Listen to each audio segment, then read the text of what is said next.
So, Deception 6, bitterness. If we are not careful towards our feelings, we can become bitter. Perhaps someone offends us, then the hurt feelings turn into a grudge. Then we start thinking about revenge. If such feelings are nursed and encouraged, they can turn into hate. Then that hate can turn into bitterness. Christians need to identify and overcome any feelings of hate and bitterness. Notice this instruction: pursue peace with all people and holiness, without which no one will see the Lord, looking diligently lest anyone fall short of the grace of God, lest any root of bitterness springing up cause trouble, and by this many become defiled. Hebrews chapter 12, verse 14 to 15. Yan, mga bitterness, mga kaibigan. Such bitterness can even lead to the unpardonable sin. Paano? Ganito pala yun, mga kaibigan, if we feel bitterness, no? Our feeling, sabi dito, when we start thinking about revenge. Ang bitterness pala, nag-start sa pag na-offend tayo, no? Tapos nasasaktan. Tapos pag nasaktan tayo, nag-iisip tayo na gaganti. At pag yan ang lagi nating sa ating pag-iisip, sa ating puso,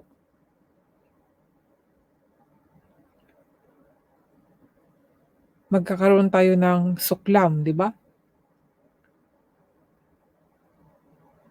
Pagkakasuklam. Kaya hindi siya maganda, mga kaibigan. Dapat pag may galit tayo, itinuro nga sa atin na be angry but don't let the sun down. So kung nagalit tayo ngayon, dapat huwag na nating paabuti ng matagal. Dapat ngayon pa lang, alisin na natin sa pag-iisip natin na mawala na yung galit. Normal man magagalit tayo, di ba? May mga dahilan pinagalit ka, kahit wala ka namang ginawa. Pero wag tayong padadaig, mga kaibigan, pag may nagpapagalit sa atin. Patawarin na lang natin kahit hindi pa humingi ng tawad. Nasa karanasan ko rin itong ganito, itong sinabi, dahil noong panahon nung na bata pa ako, so nasa mga edad na 20, dahil siguro sa mga karanasan ko po ng mga kahirapan, yung palagi bang nagtitiis, palaging yung bang pag binoboli, palaging pinapatawad, so hanggang sa nakimkim sa aking puso, hanggang dahan-dahan na namumuo po siya yung galit sa puso ko. Hanggang sa yun, naging single mom, mas lalo na sa mga problema, hanggang sa naging matapang na ako. And then sa kapag-asawa, dahil ako magalit talaga. Sobra, konti lang galit na. Hanggang sa naalis lang talaga yun. Naalis lang yun, 2012. Dahan-dahan po, hindi po siya bigla agad na nawala yung galit ko, kasi nandiyan pa rin yung mga galit Tapos, syempre, alam ko na pinatawad na ako, pero yung galit ko sa puso ko, hindi siya agad-agad na nawawala. And then, pag maisip ko yung mga nangyayari na naman, kasi emotional yung mental, emotional yung attack sa akin, hindi physical. Kaya, mas mahirap yun, dahil kung Kung hindi si God ang aking pinili, wala. Buti na lang si Lord ang pinili ko. Kaya ito ngayon nagsasalita ako sa mga salita niya na nandito po sa Bible.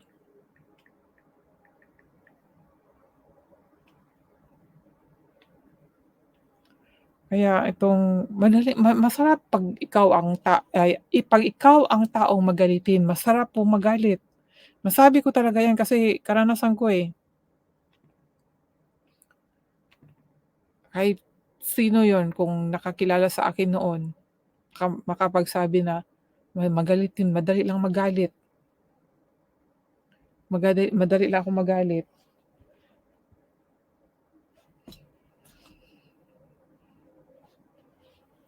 Kaya hindi pala maganda magkimkim ng galit.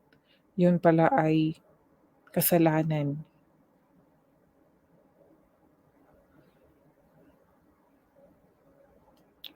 Such bitterness can even lead to the unpardonable sin.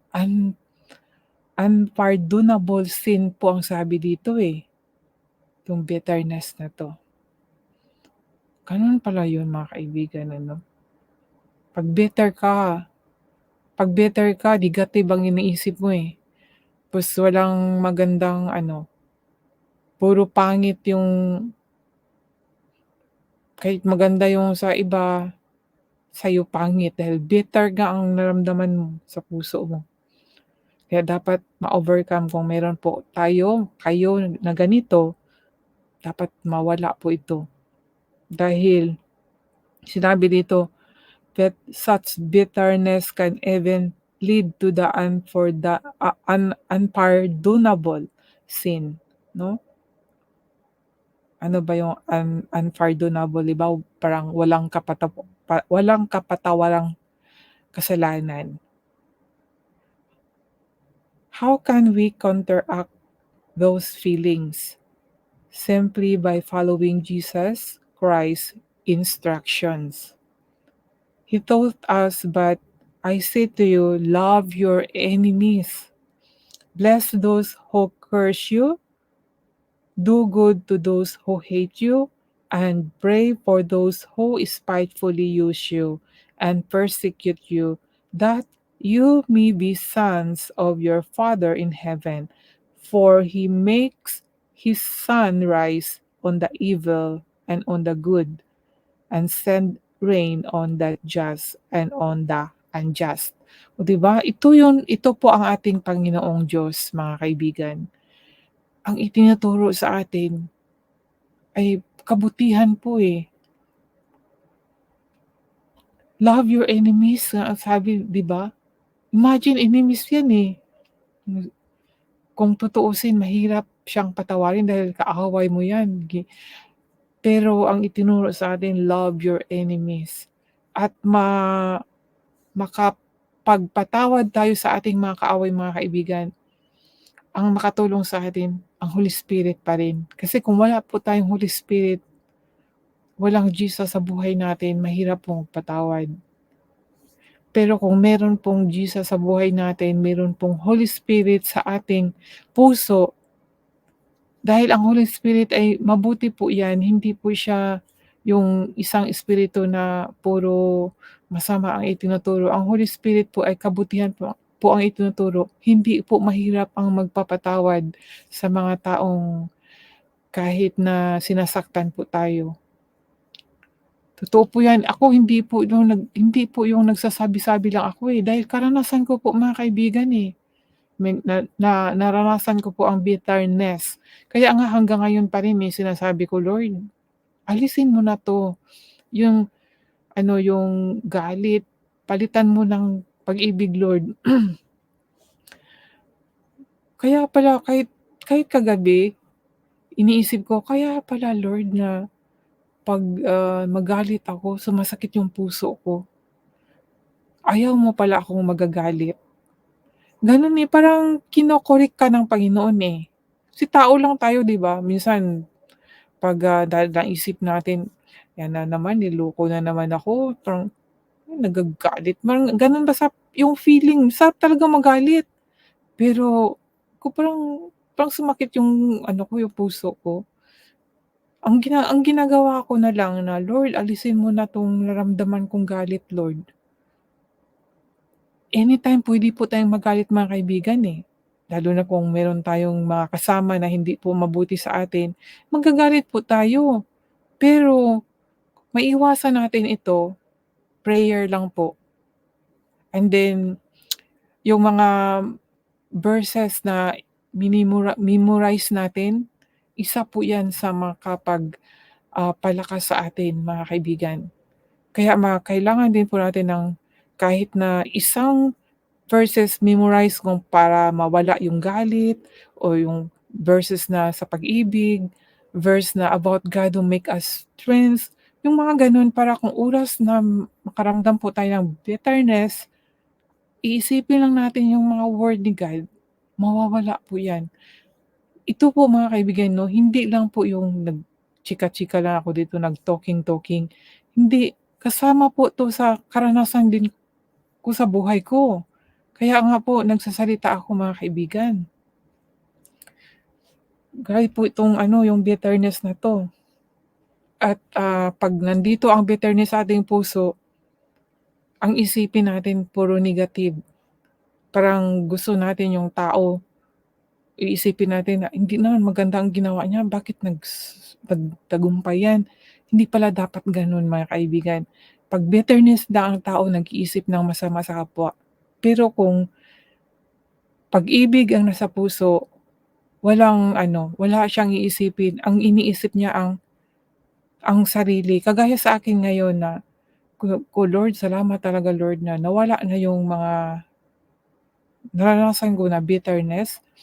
Kasi kagaya ng sinasabi ko, hindi po agad magic na 'pag nung binago ako ay talagang lahat ano na yung peace, nandiyan yung peace, pero minsan uma-attack yung kaaway niya dahil nga sabi sabi ko na ang experience ko po ay sa mental, hindi po sa pisikal 'no, naranasan ko talaga yung hila ng kaaway niya, hila din ng Panginoon.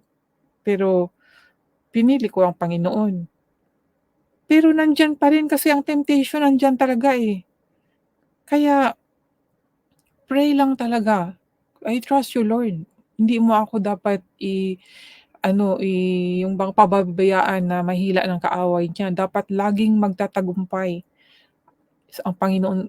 Dapat Lord, ikaw ang tagumpay palagi sa buhay ko. Pero nandiyan talaga yung attack mga kaibigan, kahit sino. 'Pag spiritual people na tanungin niyo kung may mga attack na mga gano'n, may mga karanasan, makakapag-testimony po sila. Kasi nung minsan sa isang church nasabi ko rin na 'pag, nakagawa ka ng masama may pinapalo ka ba gano'n? Oo, sabing gano'n. Ay gano'n, akala ko ako lang nakaranas. 'Yun, so bale doon ako naniniwala na God is alive at totoong nagko-correct siya. Kaya kung may Diyos na buhay, meron din yung kaaway niya. Kasi kung saan yung Diyos, nandoon din po yung kaaway niya. Kaya sa buhay po natin, mayroong light, may dark. Tayo po ang pipili, 'di ba sinabi may free will tayo, to choice. Kaya ikaw kung ang pipiliin mo ay free will ng kasamaan, doon ka sa mga kahalayan, sa makamundong bagay. Pero kung ang pipiliin mo ang righteous ng Diyos, spiritual, magdadaan ka sa spiritual righteous ng Diyos mga kaibigan. So yan po ang dapat, eh. Tayo po ang pipili nun, eh. Marami po tayong dapat pag-aaralan tungkol po sa katotohanan po mga kaibigan.